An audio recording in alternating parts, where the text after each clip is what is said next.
Hello, everybody. Welcome back to Bruin Dash, the UCLA show on Dash Sports TV. My name is Sam Connon. I am joined once again by my wonderful co-host, Jack Perez. Jack, how are you doing today?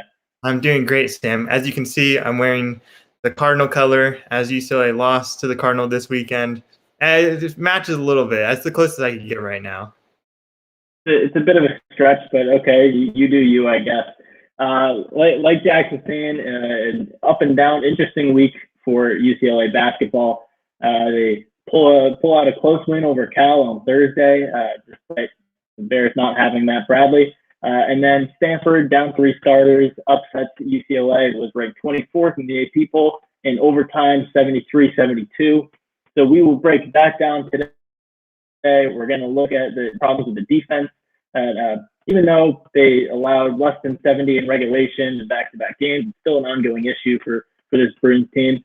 And then speaking of AP polls, coaches polls, bracketology, and all of that, Jack and I are going to try to break down where UCLA stands on the national stage and how far they can go moving forward. So if you have thoughts on any of those topics or anything else UCLA basketball related, please, if you're watching live, leave those thoughts, questions, comments down below in the comments, whatever it is, we'll get to it. So with all of that out of the way, let's open things up.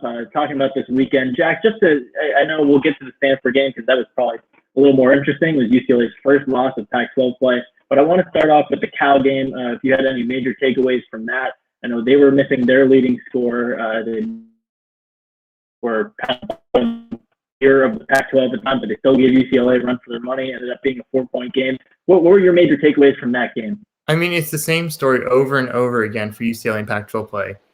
You get in a close contest, and you kind of just you don't drive away. I mean, when UCLA faced Cal earlier this season in Poly in December, they're still looking like maybe not a dominant team, but they weren't playing games down to the level of their opponent. You know, they had played teams like Seattle, teams like San Diego, where they blew them out of the water after a little bit. But the slow starts are killer for UCLA, and they can't continue to do that.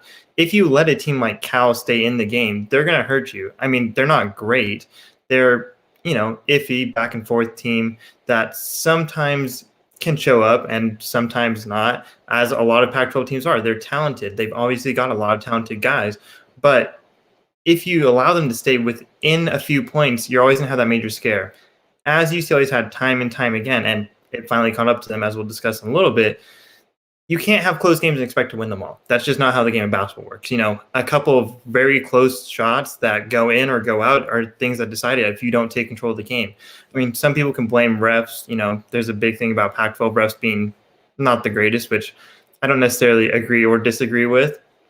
But if you let these teams that you're obviously much more talented than, and honestly, UCLA is much better coached than Cal, but if you let them stay within a few points for the first half, it's going to be a slugfest the entire second half. And while UCLA has shown they're able to win a lot of those games, you're not going to be able to do that forever.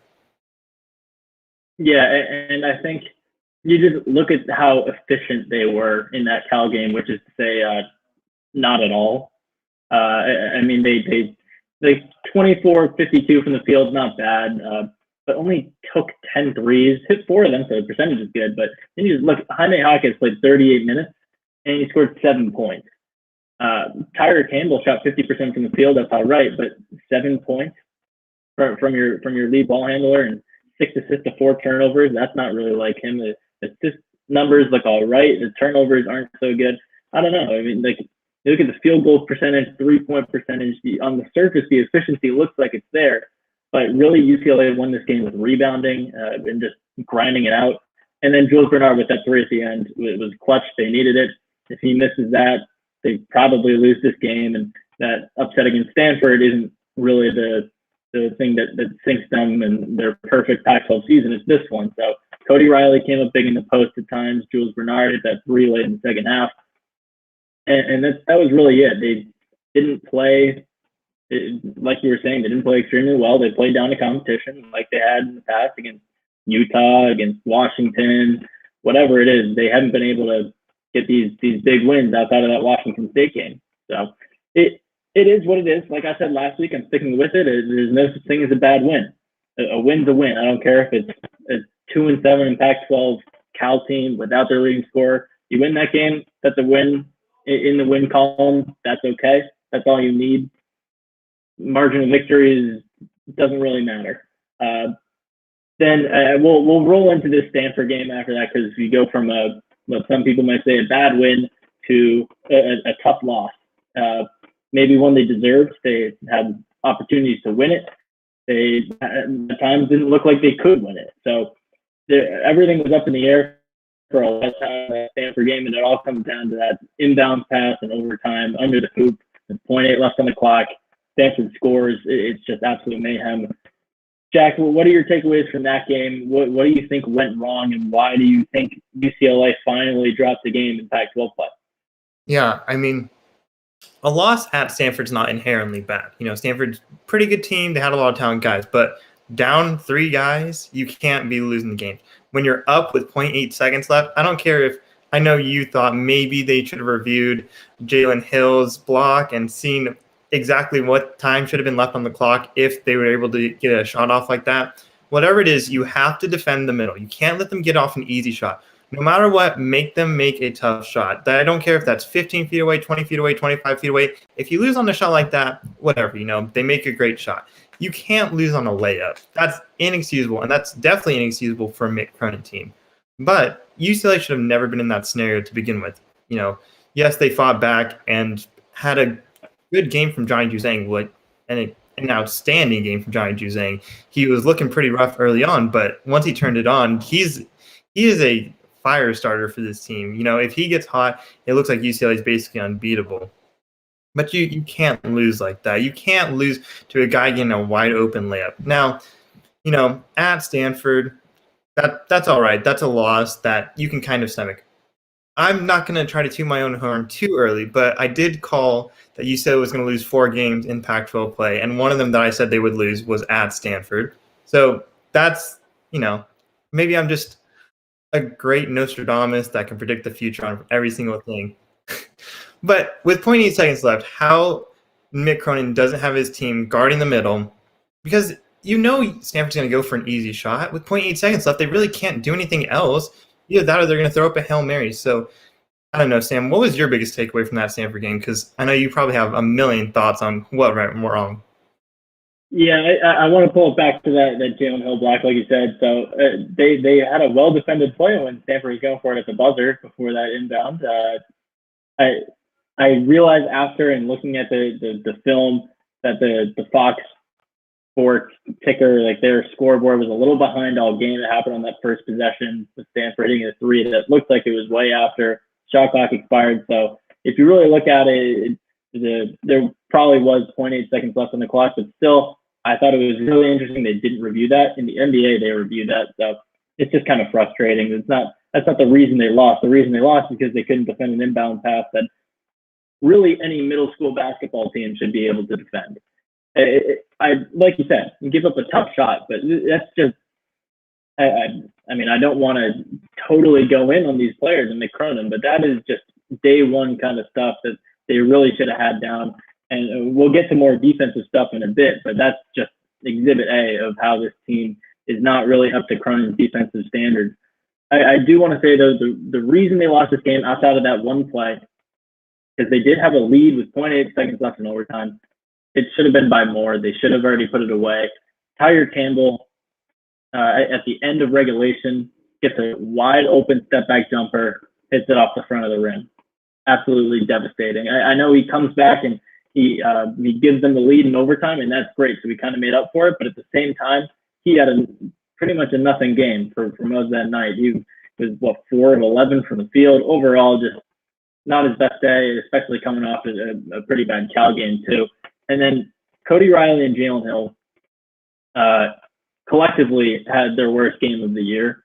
It was just really bad. And credit Stanford, credit their length and their coaching for neutralizing that. But Mick Cronin not being able to adjust mid-game was really frustrating to see. I think it took until maybe 10 minutes left in the second half for or maybe 13 minutes, whenever Hill got that alley-oop, which is a great and one alley-oop off the inbound feed. Before that, Hill and Riley had a combined 0 points and 0 rebounds. I'm sorry, they're both 6'10". They're big men. They got big bodies. They've been having a very good year. and that's all the production you get out of them for the first, 27 minutes of this game, that's inexcusable. You can't. I understand if they're playing the post really well and they're doubling Cody Riley really well. You could tell the broadcast highlighted that early in the game. But you have to be able to adjust. You have to be able to include them in the offense and the defense and on the board in a way that kind of just answers what Stanford's trying to do. You can't just let another team take away your strengths and do nothing about it and leave these two guys out there who are essentially doing nothing for most of the game. Yeah, I think that does speak to a bigger problem, though, with this UCLA team is there's no consistency on the offensive side, right? You have some games where Cody Riley can go off for 15 points. This Stanford game, Johnny Juzang went off. Sometimes Tiger Campbell, sometimes it's Joel Bernard, sometimes it's Jaime Jaquez. That's great that they all have the ability to, but the fact that none of them is consistent enough, and who's the guy you go to at the end of the game? Is it Jaime Jaquez? We saw in the Stanford game is Tiger Campbell. Do you try to do an alley-oop to Jalen Hill like they tried to do once to end a game before overtime? Who is your guy? Chris Smith is gone. He is not coming back to UCLA. He tore his ACL, so he's definitely not coming back this season. Even if he was to return, which there's no reason he should return, you need a guy. You need one guy. And we praise the depth of UCLA over and over, and you're going to need that going into these later Pac-12 games, going into the NCAA tournament with its compact schedule. And depth will help UCLA a ton, especially on the defensive end. But who is your guy that you're going to with 5 seconds left, with 10 seconds left, with 20 seconds left? Is it Tiger Campbell? Do you trust Tiger Campbell shooting that much? Because honestly, outside of 10 feet, I don't really trust Tiger Campbell to do much. Is it Jaime Jaquez, who, while he's a great shooter and he's very good around the rim, is that the guy that you want to be creating that play, or does he need someone to feed him? Obviously, Jalen Hill and Cody Riley can't really make their own shots, and Cody Riley not as great in the post as we'd like him to be, but around the elbows, amazing. Jalen Hill, 2 feet from the basket, almost automatic, but I wouldn't trust him in a shooting situation. UCLA needs to identify a guy to go to at this point, and honestly, they haven't found it, and it might hurt them if they keep playing these close games. See, I disagree with you there, because I think one of the positives, it may be frustrating from a viewership point of view, not knowing the anchor guy, but it's a good thing when you have 4 different options on the court who teams have to defend, and that helps you when you're drawing up plays and inbound, like out of timeout plays. That's a good thing, and I'm glad that Tiger Campbell, they showed, Cronin, the coaching staff showed confidence in him taking the last shot, and then Hill going for an alley-oop a couple of games ago for the final shot. And Jules Bernard with that dagger 3 against Cal, those are big shots by a lot of different players. The thing that's in this game was just shot making, executing. It was 6 points through the first almost 10 minutes. It was bad. It was really bad. And if you take out Johnny Juzang, who, like you said, was on fire, was perfect and was amazing and everything until overtime, when he was kind of a non-factor, but still, you take him out, and the rest of UCLA's team shot 34% from the field and 24% from 3. You can't do that and expect to win. You can't have a guy. You can't just rely on someone to score 27 points and everyone else can do whatever and you still win. This team is built to be well-rounded. If you try to take one guy and make him the 100% focal point of your offense, your go-to guy, I don't think it works. And I think this is an example of that. They deferred to Johnny Juzang a lot of time in the second half, and when he kind of had a lot of heat check shots, he was playing great, and I'm glad they were trying to get him the ball. But after he kind of fell cold in the last 8 minutes or so, the rest of the offense had been bad all game, and they had just been relying on Juzang to keep them in it. And once he went cold, the whole offense went cold, and that was that. Yeah, but at some point, someone's got to step up and really take charge of this team. And, Tiger Campbell's kind of done that in the playmaking department. He's been a guy that you don't really think will turn the ball over 6-7 times a game. I mean, anytime he turns the ball over more than twice, it seems like he's had an awful night. But if you don't have a guy out there that you can rely on to hit shot after shot, like a Johnny Juzang, who, while he was great this year, there's been games where he has been ice cold. And honestly, at this point, he's still a sophomore. That's what Mick Cronin keeps trying to tell everyone. There's not a senior on this team. Jalen Hill and Cody Riley are the redshirt juniors, but Tiger Campbell is a redshirt sophomore. Johnny Juzang is a sophomore. Jaime Hawk is a sophomore. Jake Kyman's a sophomore. You can't really expect these guys to be mature and be the guy, a veteran leader on this team. They all have to do it together. And while you think that's great, and I think that's pretty good for most of these games, at the end of the game, who's going to take charge? Who's going to carry this team to a victory? Yeah, we're gonna have to agree to disagree there because I just don't. This team, the construction of it, the roster, I don't think it's going to be that kind of team where you give the ball to one guy and just rely on him. I mean, I know that Lonzo Ball team had a lot of talent, but it was still built around Lonzo. And we've been talking about who the most valuable player is. The offense is definitely centered around Tyger Campbell, but I don't think there's any one player who's the go-to shut down, like the defense game plans for this one guy type of guy. So moving on from the 1-on-1 weekend at the Bay Area schools, we're going to talk about the UCLA defense. And letting up 73 points in overtime, that's not bad. 57 points at Cal, that's not bad either. But there are stretches this past weekend and definitely stretches against Washington when they allowed 76 points. Arizona allowed 76. That it just does not look like a good defensive team. They're ranked 82nd in KenPom for defensive rating, while their offense is playing well, and the offense is what's carried them to victory. But a lot of stats back it up. The eye test backs it up. This team's defense is iffy at best. So, Jack, try to diagnose it a little bit. And what do you think Mick Cronin or the players or whoever can do to kind of step up in the back half of conference play and improve the defense moving forward? I mean, it's a pretty easy diagnosis. It's all coming down to your point guard and your wings. Tyger Campbell, great offensively, great vision on the court. He's about 5'11", and that's generous to him. He's just getting overworked by some of these bigger guards that he has to go up against. You can survive as a 5'11" guard in this conference, but it's mostly on offense. I mean, the same thing happened when Isaiah Thomas in the NBA was an MVP candidate a few years ago. Yes, he was great offensively. He was magical. He could do almost anything on that side of the court. But immediately when he got put on defense, anyone could score over him at any time. It was like a leaky faucet. It was just points draining down the sink. On the other hand, the wings should be stepping up and taking care of that. Jules Bernard, not great defensively. Johnny Juzang, not great defensively. Jake Kyman, who's gotten more minutes since Chris Smith got injured, not great defensively. So if there's one thing you have to do, it's you have to play Jalen Clark more. Mick Cronin praises him over and over and over again. Every time he gets a chance at press conferences saying, this guy is great on defense. He creates deflections like no one else does. Other than Jalen Hill, this guy is a great defender. Put Jalen Clark in there more and have him guard the best guy on the other team.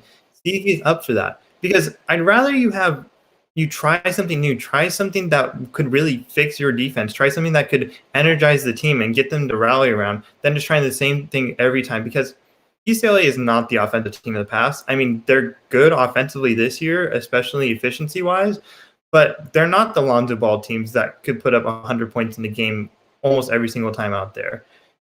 But those Lonzo Ball teams weren't good at defense. Mick Cronin is the defensive coach, and he has a guy sitting on the bench there that he praises over and over for his defensive ability, yet won't play him more than 10 minutes a game.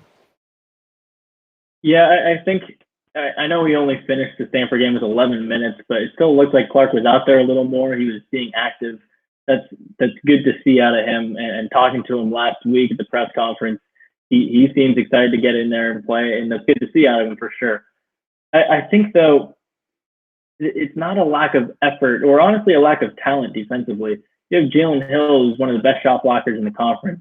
Like I said, Jalen Clark getting a little bit more minutes here as a really good defender, had to be in high school. He keeps talking about his high school coach. And then Jaime, he's a big body who can guard a lot of different positions. That's great. Even Jake Kyman, who last year was a negative defender, this year has kind of changed his play style a little bit on that end of the floor, trying to take charges more, better at switches. I'm gonna have to say though, it's the strategy, it's the way they draw this defense up that I think is just pretty easy to figure out for opponents. It's just switch everything. That's it. Switch everything. And a lot of times it looks good to see all these guys run around with their heads cut off and being active and tipping balls and jumping through passing lanes. And switching here and switching there, and they fight over screens and drop back under screens pretty well, but it's easy for opponents to read. Well, you look at Stanford's defense this past weekend, they had a little bit more complicated of a defensive game plan, the way they would double in the post, the way they would rotate their defense. We haven't really seen that out of UCLA. UCLA's defense has pretty much just been, okay, switch, okay, scramble to catch up with a three-point shooter, switch again, and then someone hits a semi-contested three because they try to switch too early on a screen. So it's not looking good. It looks a little stagnant. I know they haven't really been a good defensive team all year, but it doesn't seem to be working right now. It's weird, but I think you have to complicate things to get it better. Usually it's simplify things and get these guys on the right page, but you have the talent, you have the fit, and I think you need to introduce new levels and new wrinkles into this defense if you want to stop a team like USC with two bigs, because maybe you're playing two bigs. How are you going to switch it there? If you go and play Arizona State again, they're big. They shoot a lot of threes. How are you going to handle that next time? Last time it took overtime. What are you going to do next time now that the team is just seeing, okay, you're going to switch every time? So there's a lot to look at from the strategy side of it. There's a reason Cronin's paid the big bucks and not me, but I still think there's a lot of room for improvement on just the game plan side of things on that side of the ball.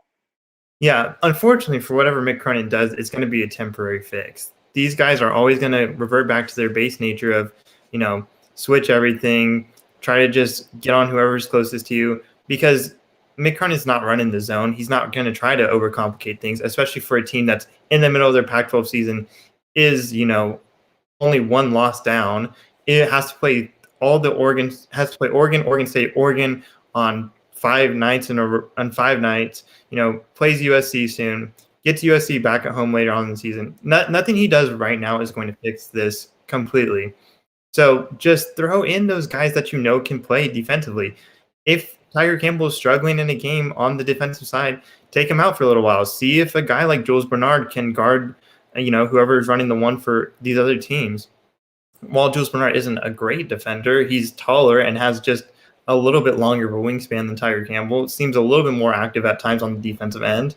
Maybe put Jalen Hill and Cody Riley out there to see if that two big bodies could work. It's not really Mick Cronin's style, especially this year. I don't think he's played them both once at the same time. No, but we keep asking. Until the Stanford game. Yep. They were on the court for one possession at the end of regulation, and that's it.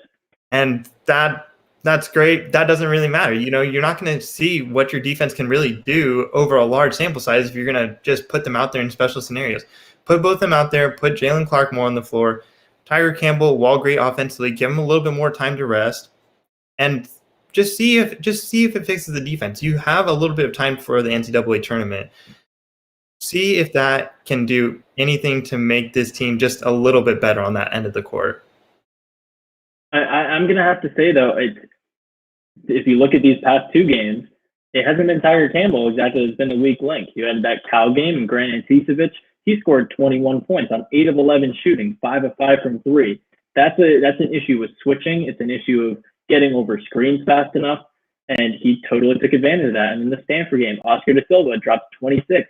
He's shooting above 50% from the field, and he's 9 of 9 from the free throw line. So you get these big wings, whether they're a small forward, power forward, combo forward, whatever it is, that just the opponents know how to get them in the situations where they can score best, and UCLA hasn't been able to stop it because they've just been kind of treading water defensively. And when other teams have a star player, you're going to see it coming up with Mobley. You're going to see it coming up with Chris Duarte. That these star players know how to pick on UCLA's defense, and that's the issue, and that's the thing that Mick Cronin needs to sit down this week and fix before the Ducks come to town on Thursday. Yeah. So speaking of the upcoming games, we're going to move. Sorry, Jack. We're only a couple minutes left here. We're going to move on to the last segment. So UCLA hasn't been in the Final Four since 2008, since Kevin Love, Russell Westbrook. Sweet 16 the last time was 2017 with Lonzo Ball. Since then, they've only had a first four exit, losing to St. Bonaventures in 2018. That one still stings. It was a weird game and a bad game, and UCLA really hasn't been relevant on the national stage since then. So they're in bracketology. They're still either 5 or 6 seed, depending on where you look. AP poll, coaches poll, they're still top 25. So Jack, why don't you give me your thoughts on just looking forward next couple weeks when we get to March eventually, where you think this team can go and maybe what their ceiling is? Yeah. I mean, this is obviously, in my opinion, a top 3 team in the Pac-12. USC, Oregon, UCLA are the top 3 teams. Stanford is good, especially when they have all their guys healthy. Both the Arizona schools are good, but UCLA shouldn't have any problem making the tournament. I believe the Pac-12 should probably get 5, maybe 6 if they're lucky teams into there. Sam's shaking his head. I have a little bit more faith in Pac-12. I don't know what the committee's going to think this year with some teams not playing a lot. Some teams, the traditional blue bloods are struggling, but that's not going to matter for UCLA. They're going to get into the tournament. Their ceiling is the Sweet 16, and honestly, I'll be surprised if they get there. The defense needs work, as we've talked about, but offensively, I don't see how they can beat a team that's prepared for them. Their offense is very predictable. It's a Tiger Campbell pick and roll, pass out, try to find an open 3. Okay, reset, Tiger Campbell pick and roll again. Maybe Cody Riley takes a corner jumper. Who knows what's going to happen after that? Unless if they get an offense rebound, kick it out, Tiger Campbell, reset the offense. Teams that are ready for that are going to have a very easy time against them. Now, if UCLA is able to become, a top 50 team on the defensive edge, which right now they're 82nd in the KenPom rankings. If they get to that top 50 ranking, they're a scary team because nobody wants to face the length of UCLA. No one wants to face the depth of them, especially if, one team has even a slight COVID outbreak, which is still a real possibility. No one wants to face a UCLA team that's deep, that can bring guys from way off the end of the bench and hurt them. So I'm going to say Sweet 16 is the absolute ceiling. I'm expecting around a 32 exit with UCLA losing a heartbreaker as the number 4 seed to whoever they face the number 5 seed. But, I don't see them beating a team like a Michigan in a Sweet 16. I don't see them taking on any really – if they have to face a Gonzaga, they're going to be done for. Gonzaga looks unstoppable this year, and UCLA is just not at that level. Maybe next year, maybe the year after, but right now, Sweet 16 absolute ceiling. All right, I'm going to take a bit of a different stance here. Kind of a hot take, but I'll explain. I think UCLA's ceiling is a Final Four team. I'm not going to predict they're definitely going to the Final Four. I'm not saying they're a top 4 team in the country. But the way this team has played in close games and how many close games they've played in is absolutely a good thing when it comes to tournament time, whether it's Pac-12 tournament time or March Madness. This team will play up to its competition and they'll play down to it. So it's kind of a lot of room. They could lose in the first round in a 5-12 game very easily. Or they could win that 5-12 game, beat the 4 seed, beat the 1 seed, honestly, depending on who it is. I don't think they're beating Gonzaga because they're pretty much unstoppable at this point. But who knows? They have more experience in these one-possession games than anyone in the conference. So if they can go and win the Pac-12 tournament, that's great. That's even more experience in tournament atmosphere. And I think they can do the same in March Madness.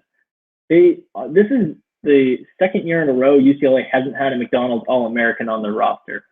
And last year down the stretch, they were the hottest team in the country. This year, until the Stanford game, the past 3-4 weeks, they were the hottest team in the country.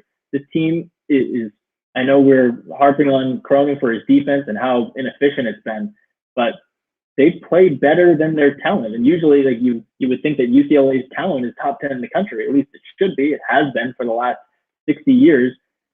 This time, not so much. They are a well-rounded, well-coached team that has a lot of experience playing in and winning close games. And I think they can ride that all the way until the Final Four.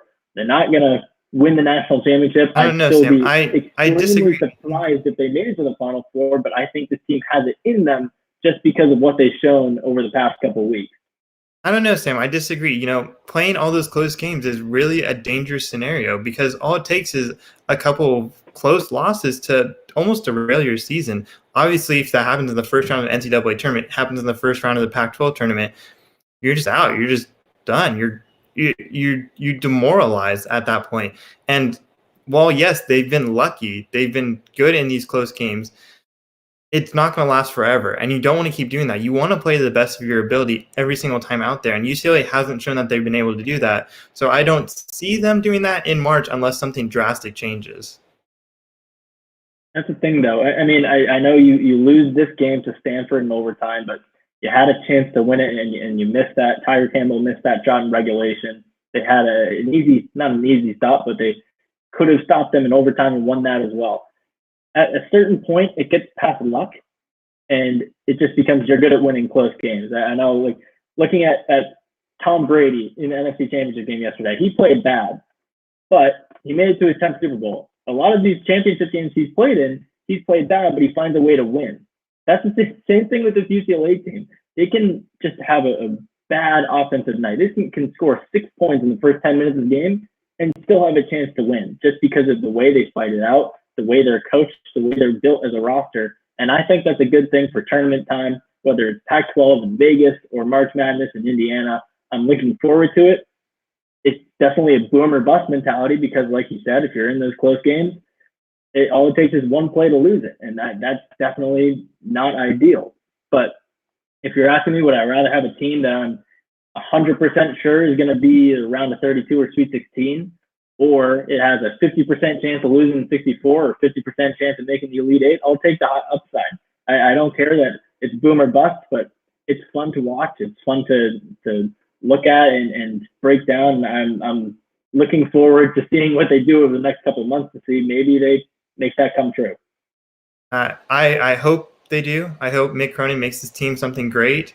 I don't know if they have that ceiling right now. I definitely have seen a lot of good teams across this country, but who knows? UCLA continues to surprise us. I didn't expect them to make that run they did last year. I didn't expect them to start the Pac-12's conference schedule undefeated up until the Stanford game. So hopefully I'm wrong. I don't want to be right there, but I think this team's ceiling is definitely Sweet 16 at the moment, which they can build on for next year and a bigger run. Well, I guess we'll agree to disagree yet again. We pretty much just named the show Agree to Disagree. So thank you so much for watching Bruin Dash this week. We'll be back on Tuesday next week, still working out time and everything because the UCLA game is on Monday, or so they'll be playing Oregon State, 3 games in a couple days. So we're looking forward to that. If you want to follow Dash Sports on Twitter, you can follow us at Dash Sports TV. If you want to follow me, I'm at Sam Connon. Jack is at Jack C. Perez. So give us a follow along for our UCLA coverage, our live shows every week. Jack, thank you so much for joining me yet again. Always a pleasure to be here with you, Sam. And with that, come back next week on Tuesday to see our reaction to the 3-game slate over the weekend, and we'll see you then.